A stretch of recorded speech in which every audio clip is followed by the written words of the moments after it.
and good evening. Welcome to the participants of the webinar on India-China standoff at Ladakh and its impact on Kashmir issue.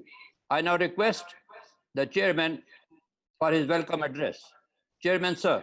Today, to be the host of this seminar from the Karachi Council for Foreign Relations, and we are very grateful to the President of Azad Jammu and Kashmir and to the speakers, Senator Mushahid Hussain, and of course, joined by our own ambassador, Mustafa Kamal. Dr. Umar Bukai will be the moderator. Therefore, I'm going to request Senator Mushahid Hussain to please start the process. It's a great pleasure to be here in this very important webinar. I warmly welcome the President of Azad Kashmir, Sardar Masood Saab, who's also a China expert because he served as ambassador in China.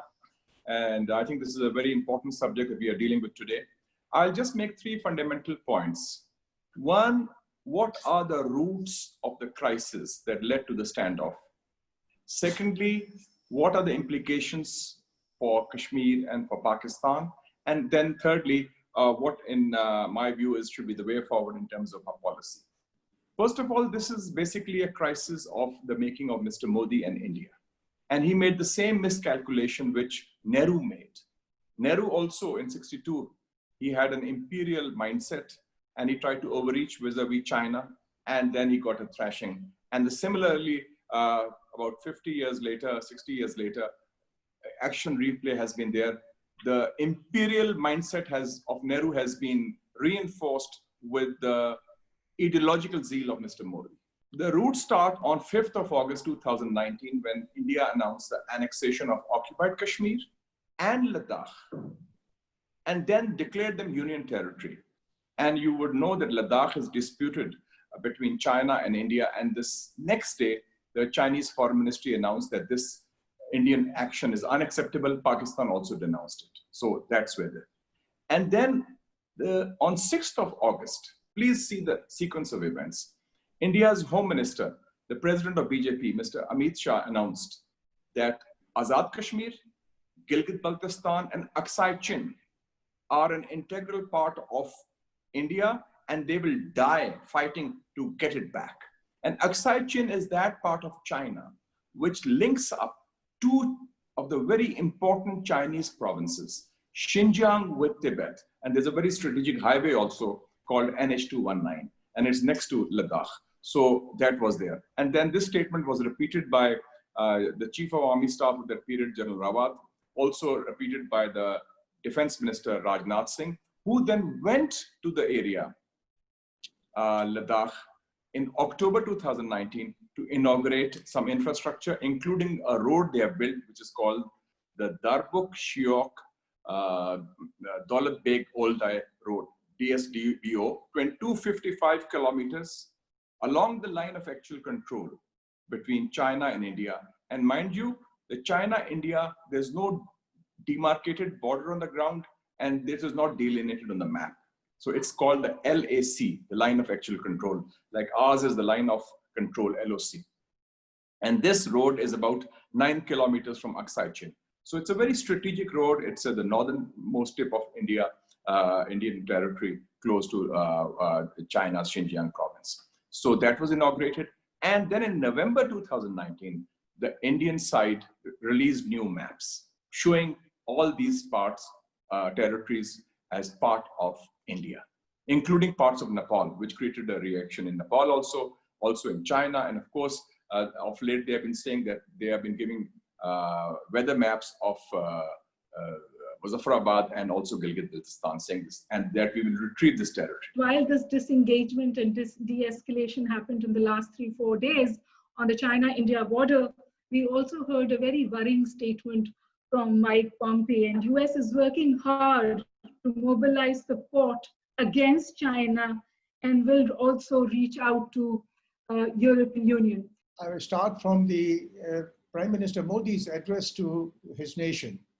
Now, in his address, he assured his countrymen that no territory has been intruded by the Chinese.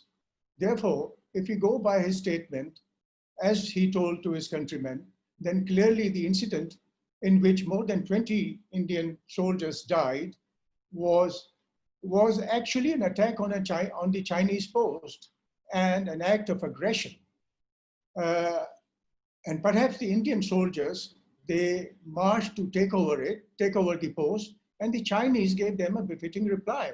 So this is the first, element of contradiction and confusion, deliberately caused by India. In reality, the only line of actual control was the one that was established by Indo-China War of 1962.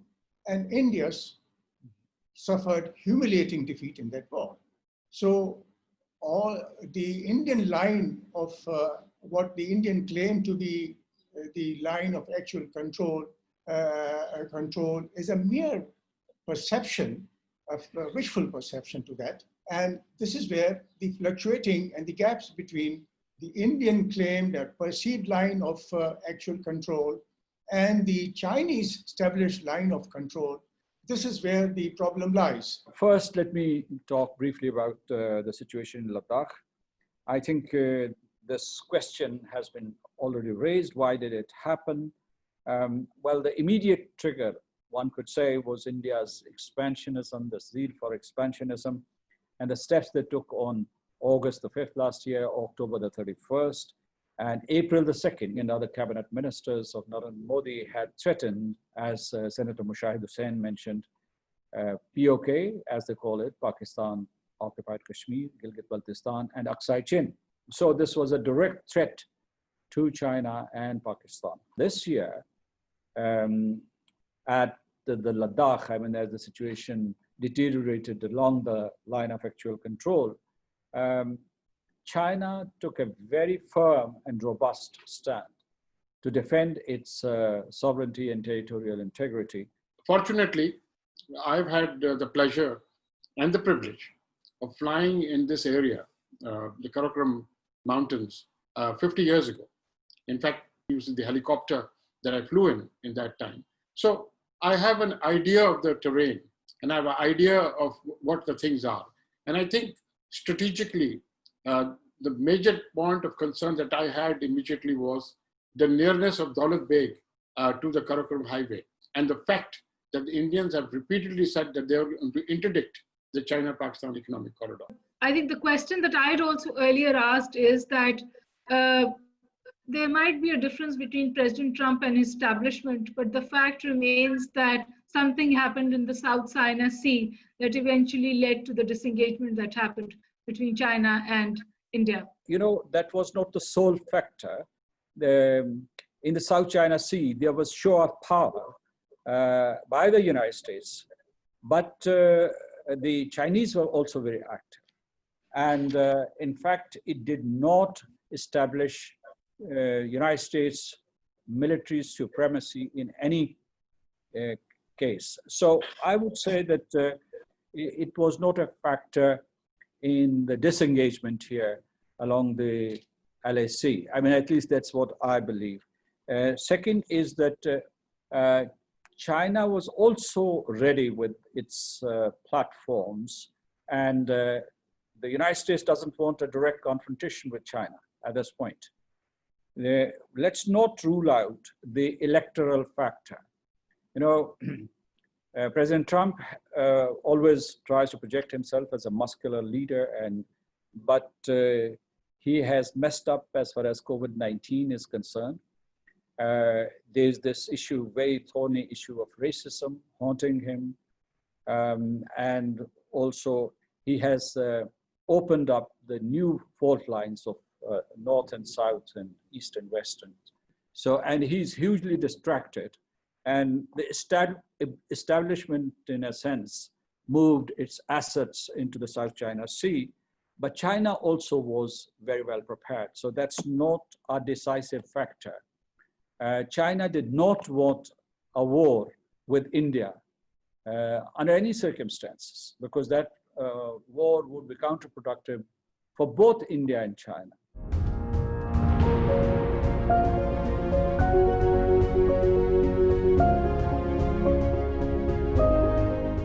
Tariq Mir, who reports from Srinagar, says the face-off between Chinese and Indian troops in Ladakh might eventually turn out to be only a sideshow to what becomes a much bigger military confrontation this year between India and Pakistan along their long border in Kashmir. When China responds to the provocation India did, we see US squarely behind it. You know, India was emboldened because it had been killing Kashmiris for about a year, and they thought that there was no barrier. They were building this road, and they were building bridges and these permanent fixtures there along the line of actual control, and they were targeting the BRI, the Belt and Road Initiative, and also the China-Pakistan Economic Corridor. So China was attentive to these developments, and when India infringed or took steps to infringe the line of actual control in its zeal for expansionism, it met firm opposition and a firm response.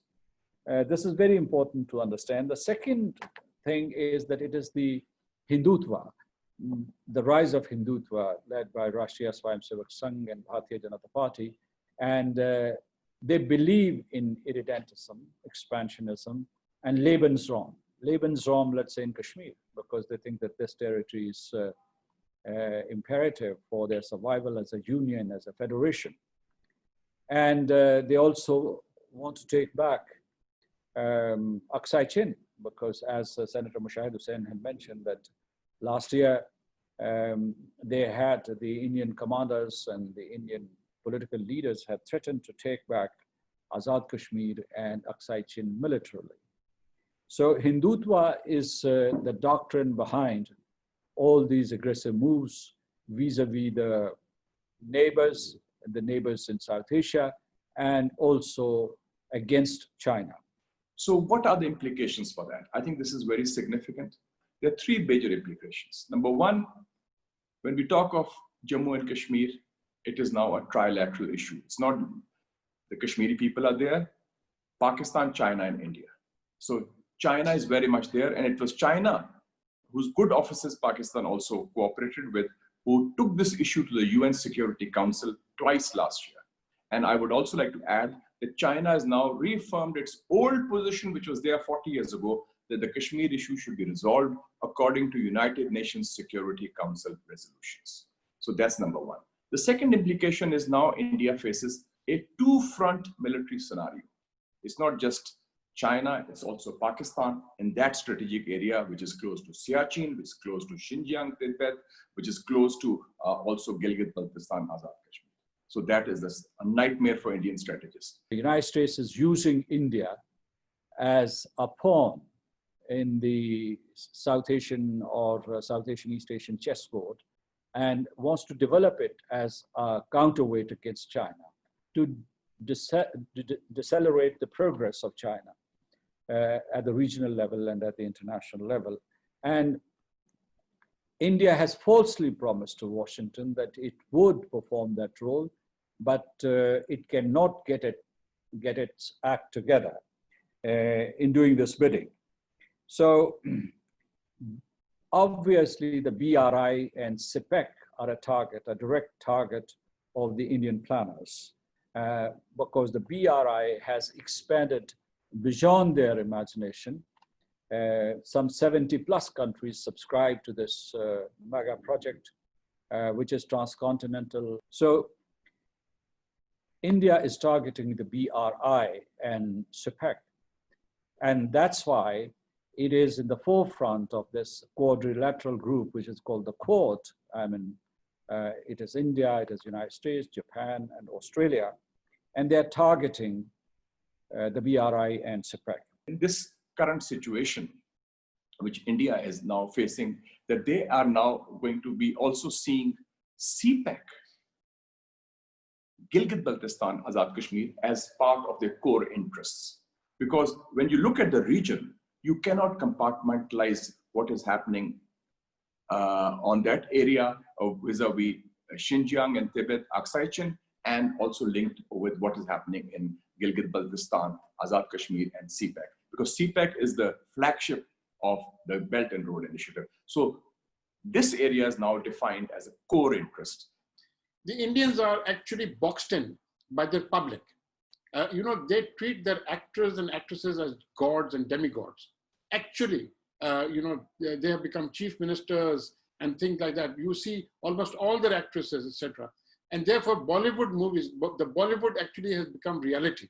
And there in Bollywood, in the last few years, when India was doing pretty well economically and militarily in that sense, they sort of set up that thing that they can take on anybody. And now they find themselves against China in a terrain that is very difficult and a terrain which is accessible easier from the Chinese side than from this side. They have taken on a dispute. After August 5th, the nature of the game has changed. And therefore, the dispute has become enlarged. More particularly, since Modi's rise to power was India's creeping incursions in Pangong, Taso Lake, Galwan, and hot spring sectors in Ladakh. And besides that, build-up of threatening military infrastructure there.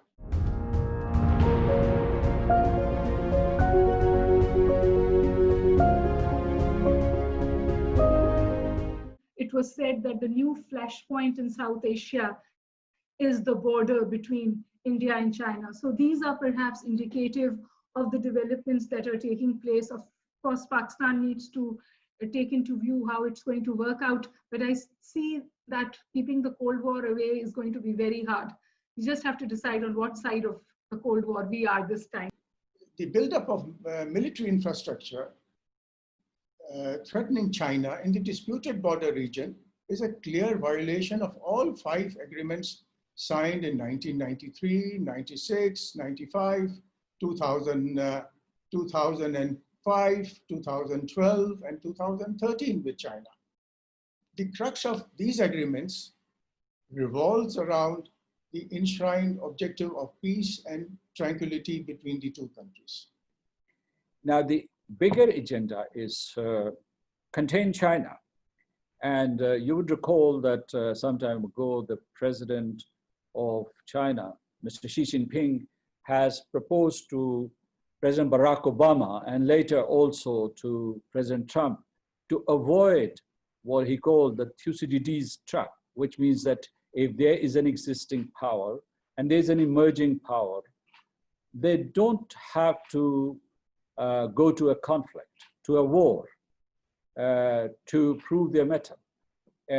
He instead offered the model or paradigm of cooperation rather than competition, so that they do not go to a war. I think that the US decision makers have been very skeptical about this part or this proposal. And therefore, you would recall that President Barack Obama talked about pivot to Asia or Asia Pacific, and Hillary Clinton had talked about the new Silk Road in order to create a parallel to the Belt and Road Initiative. And President Trump started this trade war with China. And lately, President Trump has been blaming China for starting off COVID-19 and so on. So the atmosphere has vitiated between the two nations. And India wanted to take advantage of that deteriorating scenario. South Asia, especially Bangladesh, Sri Lanka, and Nepal, all these countries in various degrees have been subjected to bullying by India. Nepal has stood up, they've shown their own map, and they have defied them. Bangladesh, for the first time, has been trying an Indian spy, which has never happened before. So we have to have an outreach. And Sri Lanka also has reinforced its relationship with China through the Belt and Road Initiative. And all these 3 countries, Nepal, Bangladesh, and Sri Lanka, are part of the Belt and Road Initiative, of which Pakistan's CPEC is the flagship. We have a legitimate reason to be very concerned. I'm really a little surprised why our diplomacy is not being active as it should be.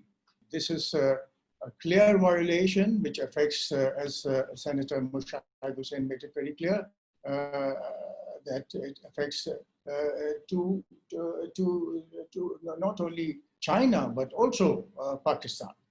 So I'm really intrigued at the lack of boldness of our diplomacy on the subject, and too frequent fear-mongering about false flag operations by India. Our armed forces are have more than enough capability to deal with the situation. History and depth of our relationship with China is well known to the rest of the world. Besides, we have demonstrated to the world that this friendship does not affect our bonds and cooperation with US and other Western countries.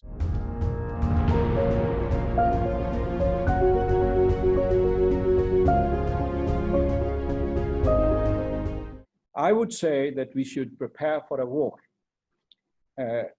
because India's agenda is aggressive, aggravating, and destabilizing. So we should take no chances. And we should prepare for all sorts of wars, not just here in Pakistan, but in China.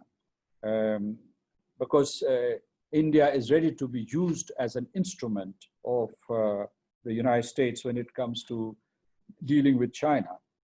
So, but at the same time, I want to compliment China on its maturity, although this clash had taken place. But you saw jingoism in India. And in contrast, China was much more restrained. When we see the situation, India is going to launch, and it's already done so, hybrid warfare.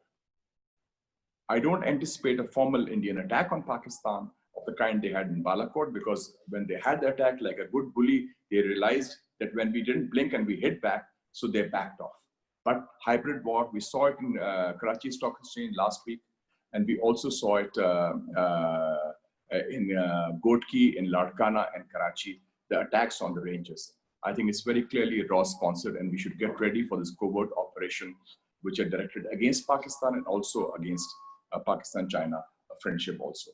Hindutva, or the rise of RSS, is an existential threat for Pakistan, for all South Asians, and for the neighborhoods like East Asia or Central Asia or West Asia.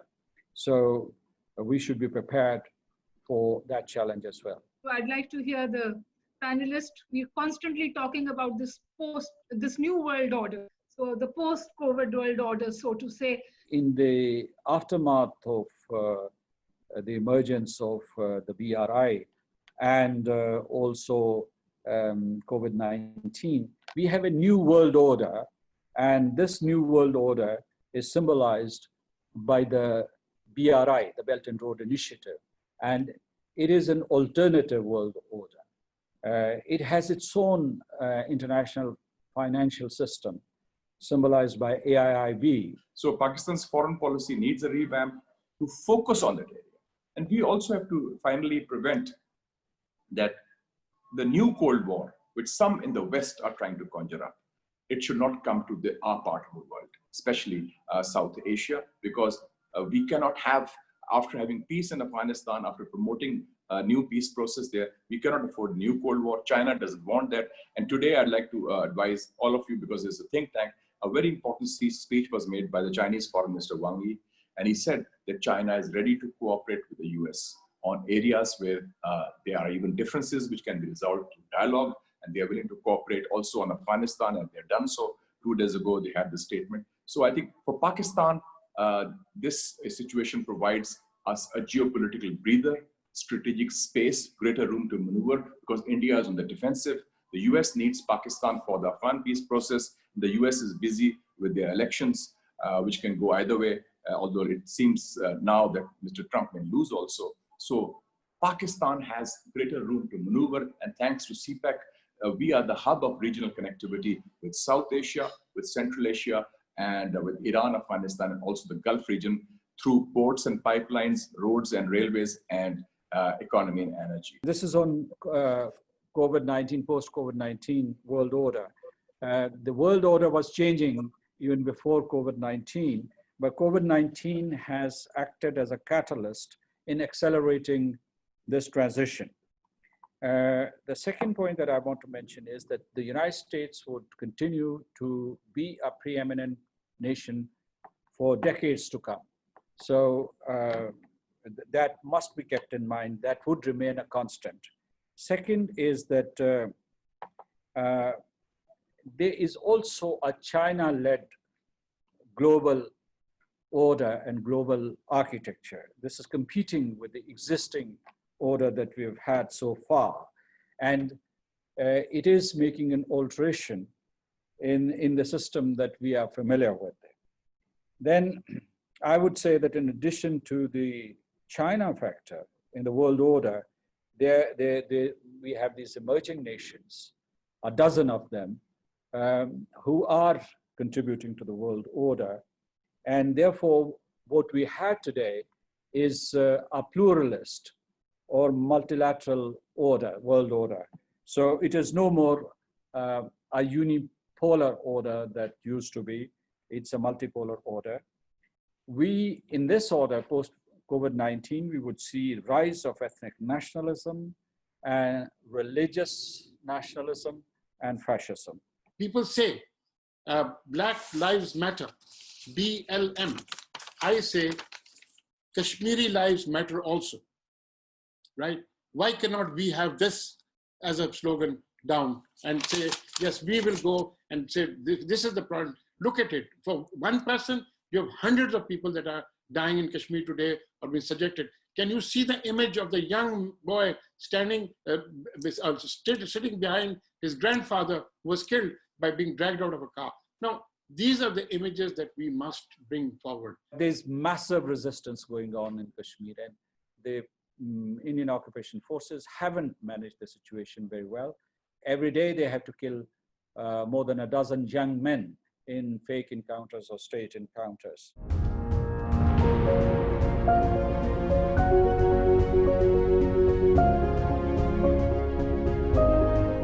We've heard Senator Mushahid Hussain, we've heard Mustafa Kamal Saab. My question is fairly simple.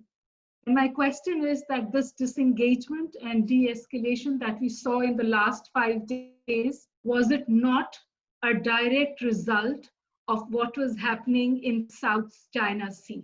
And the statement that I quoted earlier of Mike Pompeo, isn't it indicative of the fact that United States is squarely behind whatever is India doing? That threat is still there. We also have to, because the rest of the world, when it was watching Ladakh, and it was more attentive towards the Kashmir region or China-India relations, they were also talking about 3 nuclear powers in the region. And they were also talking about the possibility of escalation of a conventional to a nuclear level. And with all sorts of consequences. I mean, they were predicting that if by miscalculation or by any deliberate move, some sort of nuclear exchange takes place, this could lead to instant death of 125 million people, that 2.5 billion people all around the world would be affected. So the challenge was there with India, but there's also an opportunity for Pakistan, which we need to grasp, to preserve, promote, and protect the interests of the Kashmiri people and the interests of Pakistan, and push them forward in an environment which is conducive to promoting our strategic interests in South Asia and in the region. We should speed up our diplomacy, redouble our efforts in Western countries, pointing out dangers of Hindu extremist and fascist India, liberal, illiberal, and expansionist India will neither be at peace domestically nor regionally. Systemic oppression of minorities by Modi government and inhuman treatment of Kashmiris will have their own consequences. This fascist regime is a reenactment of Nazi Germany in Asia. Is Pakistan heading towards a hot war? whatever has happened between China and India, will it eventually result in a war on the long border between Pakistan and India? And a subsequent question to that is that if it's not a hot war, then should we be prepared for a hybrid war? I think the reference is to the attack on the Karachi Stock Exchange that happened last week. So perhaps, Mr. Musaid Hussain Syed, you would like to respond to that? I don't see, for 2-3 reasons. Number one, India is still nursing its wounds after the thrashing from China. Number two, last year when they tried to test us, we hit back hard. We have shown we have the will and the capability. And on Balakot, when they attacked Pakistan, we shot down 2 of their planes, got their pilot Abhinandan, then released him as a gesture of goodwill also. And third, I think the Americans, for the time being, they need Pakistan for the Afghan peace process, and they can't afford to unleash India against Pakistan because that will destabilize the Afghan peace process. Narrowing it down to the standoff between Pakistan and India and the issue of Kashmir, this year we've experienced over 1,500 violations of the line of control. India, for the past 72 years, transgression to the rest of the world that Jammu and Kashmir is an internal or a domestic issue. But the developments in the recent past at and around Ladakh have further internationalized the issue of Jammu and Kashmir. And it has been seen as a geopolitical flashpoint. There is a serious possibility of a false flag operation. I have told people that even before the Ladakh standoff, what happened was that the intelligence chiefs of India and their political leadership and the cabinet members had gotten together, and they had hashed a devilish plan against Pakistan. I mean, to destabilize Pakistan, to accelerate the pace of proxy war in Pakistan, and to attack Azad Kashmir through these sub-conventional or non-conventional means. It is not only now a bilateral dispute between Pakistan and India, it is a trilateral dispute. I quite agree with the president of Azad Jammu Kashmir. We have to have offensive diplomacy. We cannot afford to be, at the best, our foreign policy borders on appeasement. Hybrid war has already begun. It's already there. What happened in Godki, Larkana, and Karachi, it's a raw operation. What happened in the stock exchange very clearly, and we're going to see an increase of that, and we should counter it very effectively. India is a bully, and the mentality of the bully is that if you blink at the bully, then they'll hit you harder. But if you don't back off, look them in the eye, and then say we stand firm and reciprocate with the iron fist, I think they'll back off, and I think they've done that. But we should get ready for this kind of hybrid war, which is already underway, covert ops, information warfare, and what the President Azad Kashmir mentioned is very, very important, the narrative building. It's kind of a war of nerves at this time, and also the credit goes to China. It is brilliantly managed. My last point is that Pakistan, I mean, following up on what Mr. Mushahid Hussain was saying, that we should have an offensive posture and not a defensive posture. Defensive posture is when you're defending that, no, they can't attack Azad Kashmir, or that we will retaliate in a befitting manner and so on. But offensive posture would be that when you start talking about Khalistan or Tamil Nadu or northeastern states of India, or the plight of Muslims in UP or in Delhi or in Assam, where they've been made stateless. And internationally, you talk about declaring and designating RSS or its external wing, which is Hindu Swayamsevak Sangh, as terrorist organizations. So that would be offensive diplomacy. Ikram Saigal Saab, your concluding remarks and vote of thanks. Thank you. Thank you. Thank you, Huma. And I think all the panelists have brought forth, including Huma Bakai, have brought a lot of subject matter. Now, let me thank each of the panelists profusely. Sardar Masood Khan, you bring a lot of articulation to the cause of Kashmir, and we are very grateful for that. Senator Mushahid Hussain, what can I say? You really are articulate always, and really present Pakistan's point of view very well. My friend Mustafa Kamal Qazi, of course, is one of the consummate diplomats, and we are very lucky to have him and the governing board of Karachi Council for Relations. Humma, thank you very much.